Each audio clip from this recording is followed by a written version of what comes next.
Okay, so why don't you start by introducing yourself and how you are related to the Meltzer family? I am Paul Meltzer.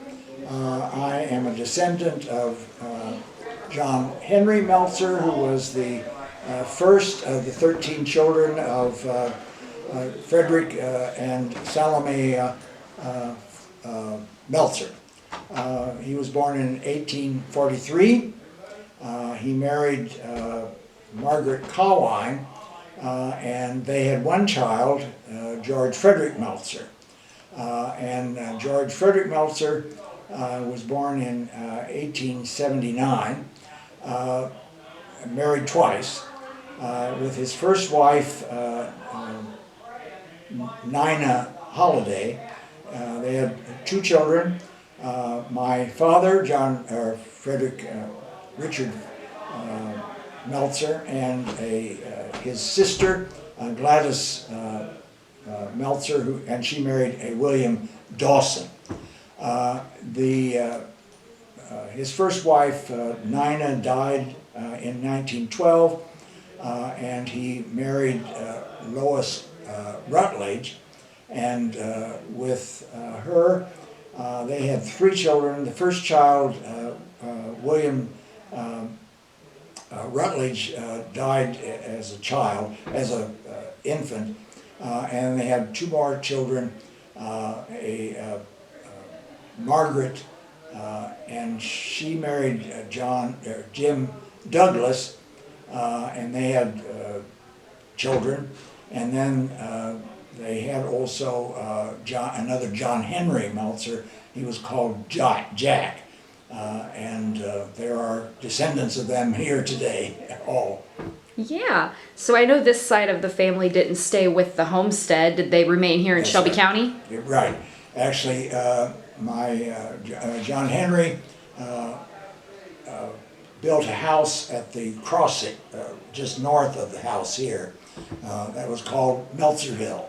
At one time they had a post office there. And he and several of his brothers had a sawmill, mechanic shop, a blacksmith shop. And there were a lot of Meltzers who lived there in the early, late 1800s and the early 1900s. Okay, so I know you said earlier that, or maybe that was somebody else I was talking to, but they said that you would come here to visit. Is that correct? Yes, it was a part of the family, and people would come here. When my great-grandfather, John Henry, retired, Brady Meltzer bought the sawmill and operated it here, just down the road here after that. Okay, and the sawmill is the library now, right? It's behind the library. Behind the Right library. behind Okay, it, yes. got it. Got it. Okay. What are some of the memories you have of visiting here and of Brady? Oh, the steam engine that used to be set in the out in the yard. He had a collection of all kinds of things upstairs. He was quite a character. Okay. I know you mentioned two things that everybody I've talked to so far remembers about Brady. Do you have any, personal memories with Brady that only you would know? Well, I think I probably know the stories that everybody else knew about him. He and my grandfather were close. All of those cousins were close, and they went back and forth in that generation. And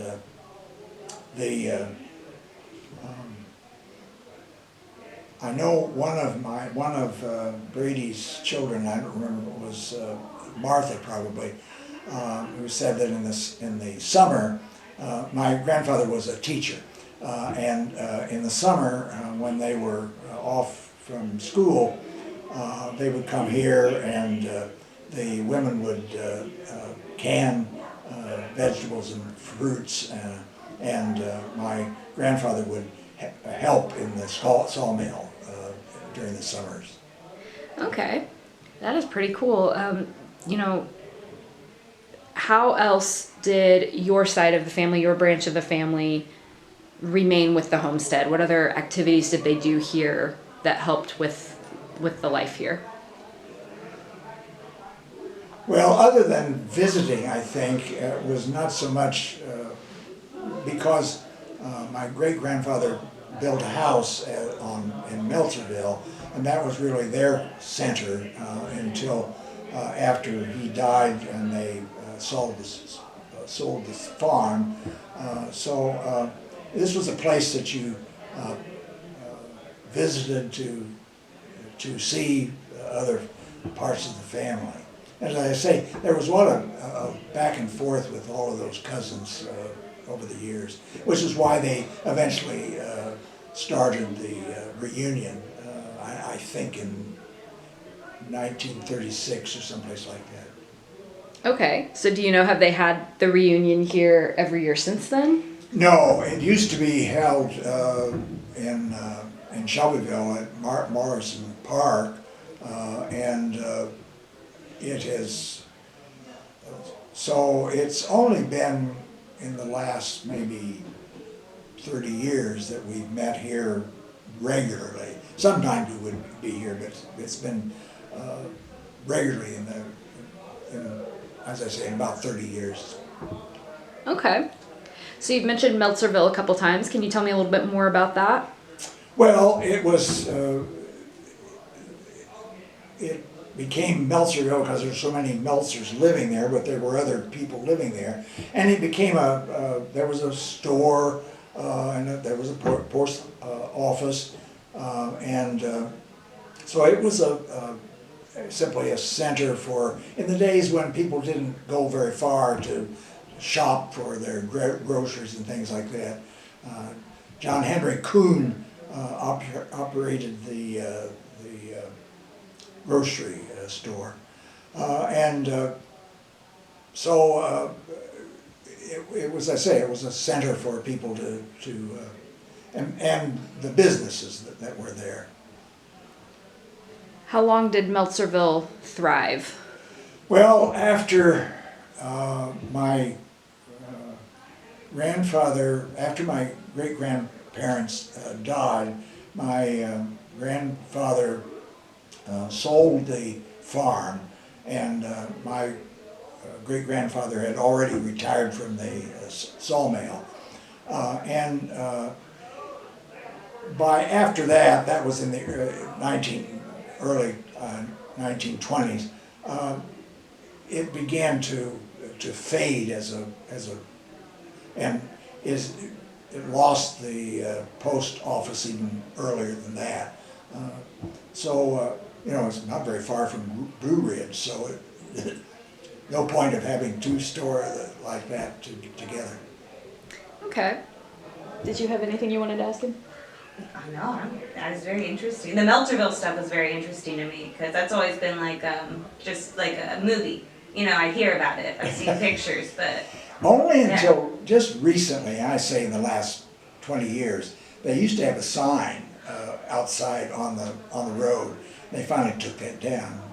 if you go to the new hospital, they have a big map and it says Meltzer, Yes. right? The area. Yeah, you can still find it on maps, although it really hasn't been a town for many times, many years. Okay. No, I think we're good. Thank you Okay. so much for Thank you. sharing your info. Oh my goodness, I'm so glad we got to do this today because And what all are you going to do now?